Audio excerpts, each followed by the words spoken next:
বৃষ্টি হলে মুচকি হেসে দিয়েন, কারণ দোয়া কবুলের উৎকৃষ্ট এই মুহূর্তে আপনি আমার দোয়াতেই থাকেন। হ্যালো এভরিওয়ান, আসসালামু আলাইকুম। সবাইকে ওয়েলকাম জানাচ্ছি বৃষ্টিময় একটা দুপুর দেখার জন্য। দুপুর ঠিক নয়, দুপুরে খাবার দাবার শেষ করার পরে আর কি 3:30টার পরে এই বৃষ্টিটা এসেছে, একদম ঝুম বৃষ্টি রাজশাহীতে। আর এই ঝুম বৃষ্টি দেখেই আমার মনে হয়েছে যে রাত্রে খিচুড়ি করব। এই জন্য বুটের ডাল ভিজায় রাখছিলাম আর ভাতের চাল। বুটের ডাল এবং ভাতের চালের এই খিচুড়িটা আমার সবচেয়ে বেশি ভালো লাগে। আর আমি প্রায় সময় যখনই আমার খিচুড়ি খেতে ইচ্ছা করে এই খিচুড়িটাই তৈরি করার চেষ্টা করি। বাসার সবাই অনেক বেশি পছন্দ করে। আর এই রেসিপিটা কিন্তু ডিটেলসে আমার ইউটিউব পেজ এবং ফেসবুক পেজে দেওয়া রয়েছে, আপনারা চাইলে ভিজিট করে দেখতে পারেন। এখানে বেশি করে পেঁয়াজ, কাঁচামরিচ আর এই দারচিনিটা দিয়ে ভালো করে লাল লাল করে ভেজে নেব। আর অন্যদিকে আমি সব রকমের মশলা দিয়ে দিয়েছি। এখানে আমি বাটা মশলা ইউজ করি খিচুড়িতে। গরম মশলাগুলো বেটে নিই, জিরা আদা রসুন একসঙ্গে করে বেটে দিয়ে তারপরে মশলাটা কষিয়ে নিয়েছি। আর মশলা কষানো হয়ে গেলে বুটের ডাল এবং চাল একসঙ্গে করে ধুয়ে রেখেছিলাম সেটাও দিয়ে দিলাম। এটাও খানিকক্ষণ আমি খুব ভালো করে কষিয়ে নেব। আর কষিয়ে নেওয়ার পরে পরিমাণ মতো গরম পানি দিয়ে দিব। ব্যাস, এ পর্যন্তই খিচুড়ি রান্নার যা হ্যাপা।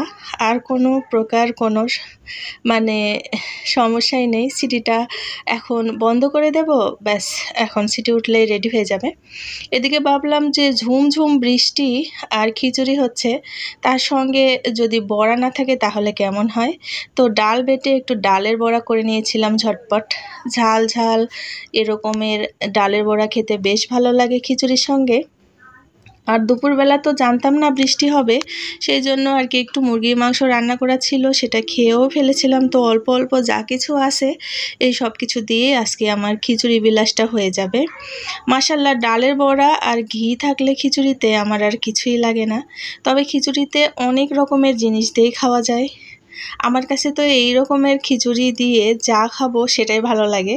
তো দেখেন, তৈরি হয়ে গিয়েছে ডালের বড়া। পাটায় বেটে এই বড়াটা কিন্তু খুবই টেস্টি হয়। যাই হোক, বড়াটা এখন সাইডে রেখে দিয়ে এদিকে আমার প্রেসারের সিটিও অন হয়ে গিয়েছে। আর 3টা সিটিতে ব্যাস হয়ে গিয়েছে আমার খিচুড়ি। আর আধা ঘন্টা পরে আমি ঢাকনাটা খুলে ফেলেছি।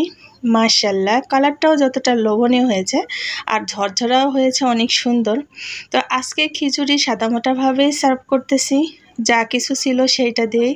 এখানে একটু মুরগির মাংস ছিল রান্না করা, সেটাও বের করে ফেলেছি। এখানে আমি একটু ঝাল ঝাল করে ডিম ভর্তা করে নিয়েছি। এটা হাঁসের ডিমের ভর্তা ছিল। আর বাসায় একটু আচার ছিল, সেটাও 1 পিস বের করে নিয়েছি, কারণ অনেকেই ঘি দিয়ে খাবে। সবাই আচার খাবে না, তবে কিনা আমার কাছে একটু আচার দিয়ে খেতেও ভালো লাগে, সেটাও বের করে নিয়েছি। আর এখানে তো মুচমুচা ডালের বড়া। এখানে ঘিটাও বের করে নিয়েছি, কারণ ঘি আগে থেকে একটু ওপর দিয়ে মিক্সড করে নিলে খিচুড়ির ঘ্রাণটা অনেক বেশি ভালো আসে। পরিশেষে খাবার দাবার রেডি হয়ে গিয়েছে। মাশাল্লাহ, আজকের খাবারটা এত ভালো ছিল যে কলিজা মন তৃপ্তি হয়ে গিয়েছে।